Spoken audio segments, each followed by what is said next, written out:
Le dimanche 1er octobre 1922, il manque 35 $ à Wilfred James pour payer des frais de sa belle-fille, Shannon Cottery.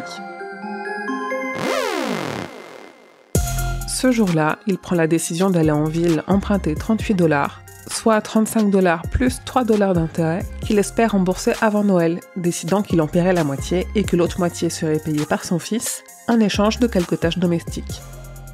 Cet événement fait partie de l'histoire 1922, une nouvelle de Stephen King de 130 pages, parue en 2010 dans son recueil Nuit noire, étoile morte.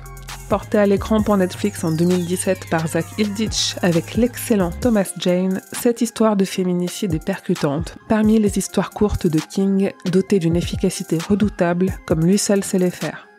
Elle est cruelle et dans la plus pure tradition de l'horreur, telle que King aimait la traiter au début de sa carrière, se rapprochant presque de l'épouvante.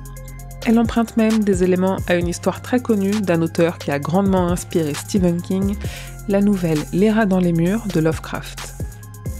L'histoire de 1922 se déroule dans la ville d'Hemingford Home. C'est dans cette même ville qu'emménage Ben Hanscom, un des ratés du roman Ça, quand il est adulte.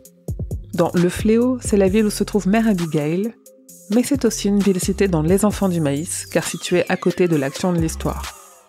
Et ça tombe bien, parce que demain, je vous parlerai d'une de ces 3 histoires.